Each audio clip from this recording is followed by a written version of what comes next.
धर्मात कोणत्याही शुभ कार्यापूर्वी आणि धार्मिक कार्यक्रमात नारळ फोडण्याची प्रथा फार पूर्वीपासून चालत आली आहे. कोणतंही काम सुरू करण्यापूर्वी नारळ फोडणं हे अत्यंत शुभ मानलं जातं.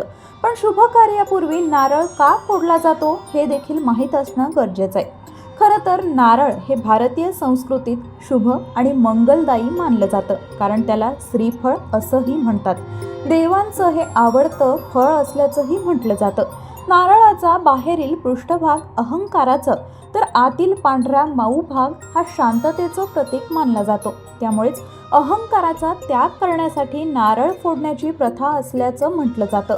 याशिवाय नारळाच्या बाहेरील भागावर 3 खुणा असतात. त्या ब्रह्मा, विष्णू आणि महेश यांचं प्रतीक मानल्या जातात.